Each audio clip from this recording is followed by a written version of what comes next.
Realme is finally back with their number series, and in today's video, pag-uusapan natin specifically yung Realme 12 Pro Plus, a mid-range phone with a flagship-like experience with its 64 megapixels telephoto camera. Hey guys, it's your Tech Girl Mary and welcome back to our YouTube channel. After the MWC 2024, syempre sunod-sunod ang ating mga smartphone reviews. But don't worry, we will discuss its other specifications, pero sa mga susunod na videos natin and including this one, mas detailed lang ng konti yung camera niya.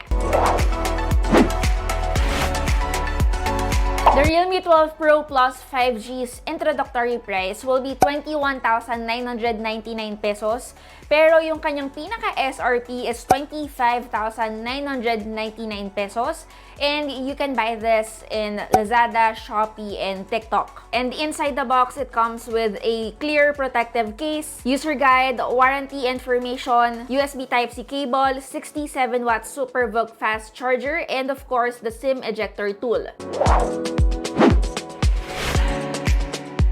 I know in terms of its look and even hardware, very similar siya with its predecessor. Lalong-lalo na yung pagka-vegan leather niya and of course, the lining in the middle. If katulad nyo ako na medyo medium-sized yung kamay, it still offers a comfortable grip. Siguro dahil doon sa kanyang full leather back and the golden colored circle around the camera island. Which is kadalasan guys, where my fingers are rested. And similar din sa last year, yung volume and power buttons nasa kanan parehas, while yung SIM tray naman niya and yung charging port can be found sa ilalim. And since Navigator Beige nga yung colorway na pinili ko for this review, medyo may pagkadumihin lang siya. So kung gusto nyo mas tumagal yung kalinisan ng smartphone nyo, you might wanna consider yung submarine blue na color nito. Sakto din, when I went to Barcelona, dinala ko yung Realme 12 Pro Plus and there was this day na umulan talaga. Noong una, medyo kinabahan ako, I'll be honest, pero naalala ko, meron nga pala siyang IP65 water and dust resistance. Also a must feature for a smartphone na nasa ganitong price point din.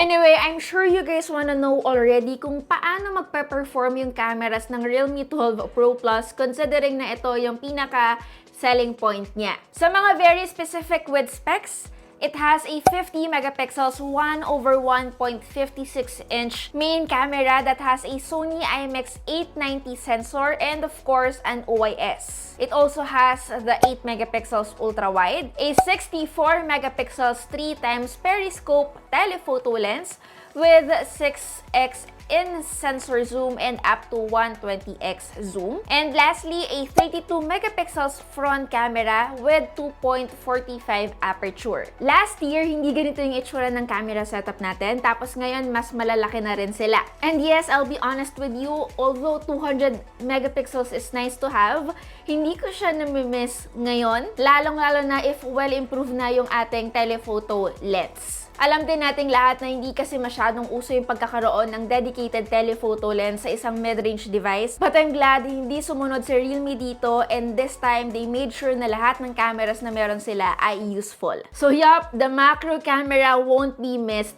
this time. Now for its camera UI and the Realme UI 5, for me, very familiar looking pa rin siya. There is Pro Mode, Panorama, Film, Macro, time-lapse, slow-mo, dual view video.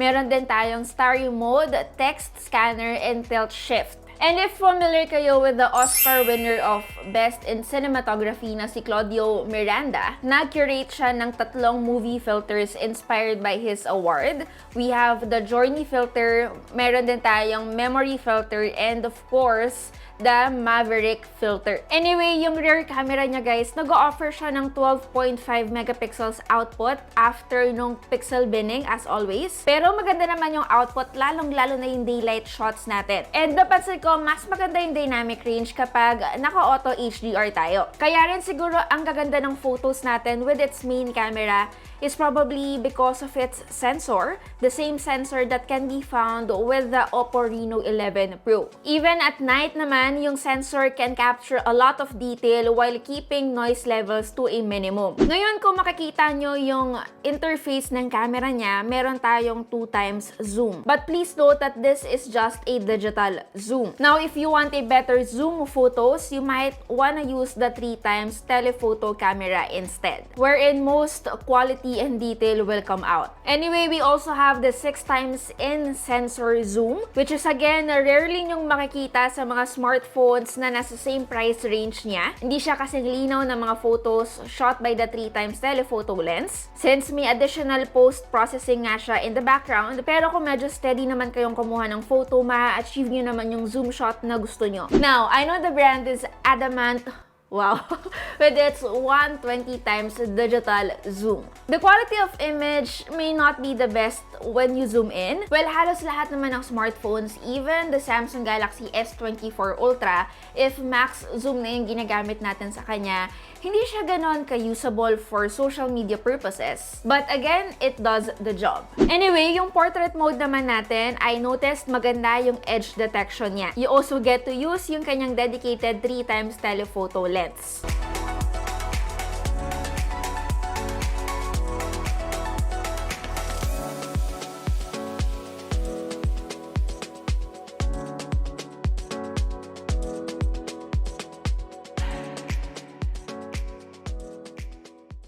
Now, for its dedicated night mode, you also get to use all the zooming capabilities na nakita nyo kanina sa kanyang photo mode. Yung mga samples natin taken with its main camera has a good level of sharpness, although most of the time guys, nakakalimutan kong gamitin yung dedicated night mode niya. And maganda pa rin yung output kahit na tayo ay naka-regular or auto mode lang. Now, yung output naman ng front camera natin, again, 32 megapixels nga yung meron siya. So, I really am expecting a lot of detail and yung sharpness sa mga photos ay nandun. Yun nga lang, medyo may pagkaiba yung kulay niya compared dun sa nilalabas ng main camera niya. Medyo may pagka-muted kasi ng konti or lacking in colors yung output ng front camera natin. Now, I'm sure you guys are curious kung ano yung capability ng video recording niya. Both the 3x telephoto and the main camera is capable of 4K at 30 FPS, while yung ultra-wide naman natin, ang pinaka-max reso is 1080p at 30 FPS. And this is the same with its selfie camera. Katulad ng sinabi ko kanina sa discussion ng specifications niya, merong dedicated OIS yung pinaka-main camera natin, while the EIS is present in all cameras for as long as tayo ay naka 1080p resolution. Alam kong capable ng 4K resolution yung dedicated telephoto camera niya, pero dito ko napansin na medyo nagsastruggle siya. But yung output naman ng main camera natin mismo ay maganda and tolerable for me. I also like that there is an ultra steady video option when it comes to shooting videos, pero again, this is limited at 1080p at 60 FPS. But overall, OIS did a good job with its main camera. Okay, so now that you already know that the cameras of the Realme 12 Pro Plus can perform, how about yung other aspects niya?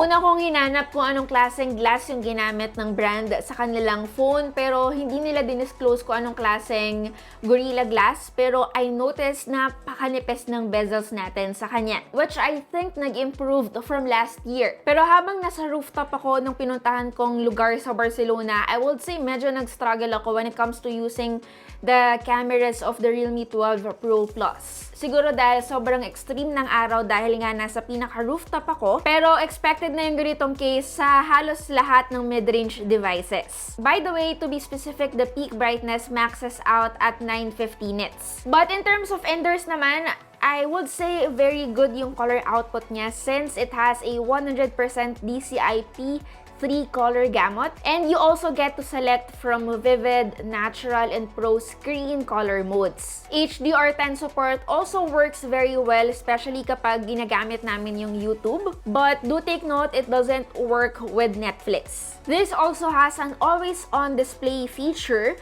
that shows notifications, date, and even your battery percentage. You also get to add an emoji of your choice. Now, in terms terms of battery life and even charging speed, actually, parehas sa standard ng majority of devices na nasa presyong 20,000 pesos. It has a 5,000 mAh and supports 67 watts of fast charging. To be honest, hindi ko kinoconsider yung sarili ko na heavy phone user, but typically guys, yung usage ko involves listening to music, watching YouTube, Netflix, and even scrolling through social media for around 7 to 10 hours on mobile data, which easily lasted me all day long without having to plug in a charger. In case you are like me, I like to charge my phone before starting the day and hindi po sa gabi bago matulog. I don't think magkakaroon kayo ng problema sa kanya since it only took me 28 to 30 minutes to get 50% of battery charge. Now, according to the brand, up to 2 years daw of OS updates yung makukuha natin sa kanya and up to 3 years naman of security patches, which is kind of similar to what we get or what the brand Xiaomi promised us with their Redmi Note series. To be specific, yung Note 13 lineup nila and halos kalahati naman to what Samsung is offering to us. Anyway, this device is powered by a Snapdragon 7S Gen 2 chipset. Take note, 7S po and not 7 Gen 2. And when it comes to multitasking guys, walang problema, hindi nag-lag or nag-heat or nag-overheat at all yung device. Pero hindi maiiwasan na medyo mas uminit naman in terms of intensive gaming. Now, if intensive gaming na yung ginagawa namin sa kanya, hindi maiiwasan for the phone to get a bit warm. Pero in fairness, kahit na hindi sinabi ng Realme na very dedicated itong bago nilang smartphone sa gaming, they still have a vapor chamber cooling area to help keep the phone cool. So, how is the Realme 12 Pro Plus, especially ngayon na ang dami talagang smartphone na naglalabasan at habang tumatagal, taon-taon, mas nagiging intense yung competition. When it comes to the camera, I would say maganda yung upgrade from the 11. Even though the design is still kind of familiar looking and bloatware-wise nandun pa rin siya, I find the asking price to be not bad, lalong-lalo na kung i-compare natin siya to a more premium devices that can give the same camera performance with what the Realme 12 Pro Plus offers. Lalong-lalo na noon, Oppo lang yung nag-offer ng dedicated telephoto lens doon sa kanilang Reno series. Pero syempre, alam naman nating lahat na medyo may pagka-pricey talaga yung lineup nila na yon. But I'm glad that other brands like Realme are offering this on their smartphones now at a lower price point. Overall, I think it really is a good mid-range device. Again, it's your Tech Girl Mary and see you in our next video. Bye!